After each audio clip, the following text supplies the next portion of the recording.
Find the equation of an exponential function in a word problem context. So we're going to do story problems here and writing an equation. So first, let's just refresh what is an exponential function.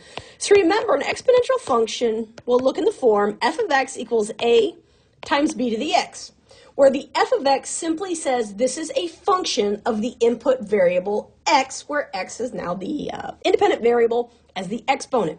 Now, a is the initial value. So what are we starting with? That is our value there. B is either going to be our growth or the decay factor, depending whether or not we are growing or decaying. And remember also that B, which is the growth or decay factor, must be positive. So it's got to be greater than 0, but it cannot be 1. Because if B is exactly 1, then it is neither growing nor decaying, which doesn't really work. So keep that in mind, right? This is our basic function that we are playing with. So our first example. The house at the end of the street put in a new pond, and after 1 day, there were 107 fish. After 2 days, there were 114 fish. Write an exponential function, p of t, representing the population p of fish over time, t. Whew! Okay, so let's think this through. What do we know? Well, we know after 1 day, there were 107 fish. Okay, I would like to back up. Notice that our time is t, and the input, the independent variable is t, and then the output is p of t. This would be the same as saying like x, y, right? We are very comfortable with ordered pairs of x, y, t, p of t, same exact idea. Okay, so after 1 day, we have 107 fish, and after 2 days, we have 114 fish. Okay, well, now what? Well, let's remember that we need p of t equals a times b to the t. We need to find our values of a and b. So let's plug in what we know, right? We know t and we know p of t for 2 separate points here. All right, so let's plug them in. So I'm going to say p of t equals a times b to the first, and I have p of t equals a times b to the second. Now, looking at this, I can see that a has an exponent of 1 in both of these. So if I would just divide both sides here by b to the first, right, which is just b, these cancel out, I'm left with a. So a is the same as 107 divided by b.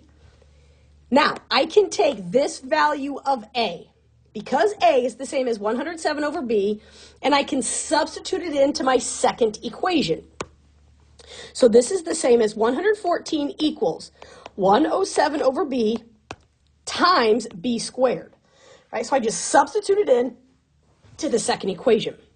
Now, using our knowledge of fractions, I can put b squared over 1 to make it a fraction.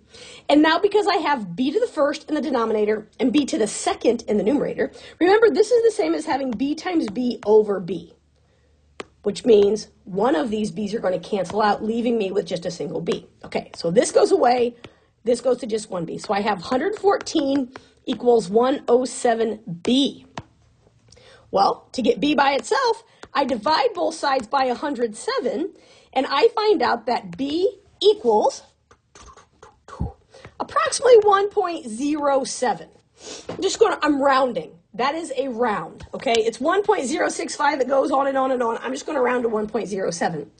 So now if I take that and I plug it back in over here, I would get a equals 107 over 1.07. So a equals 100. That comes out nicely. Then I can plug it into my function. F of x equals 100 times 1.07 to the t. Oh, goodness gracious. This is not f of x, everybody. This is p of t. Why didn't you tell me? So p of t equals 100 times 1.07 raised to the t. Let's do one more quick example. A child with a cold takes 600 milligrams of an antibiotic to start. After 1 hour, 300 milligrams remains. Write an exponential function to represent the amount of milligrams that remains in the body over time. Okay, well, this one should be, hopefully, a little easier. So let's just remember, f of x equals a times b to the x is our function. We know this child takes 600 milligrams to start. That means a equals 600. We know that already. And then we know that after 1 hour, 300 milligrams remains. So I can plug in what I know to find my missing piece. So 300 equals 600 times b to the first power. Well, if I divide both sides by 600, that means b equals 1/2.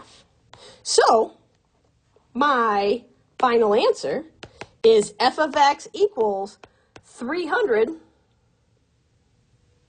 Nope, that's not right. It should be 600. Goodness gracious. 600 times 1/2 to the x power. Initial value of a, there's my value of b plugged in to my exponential function.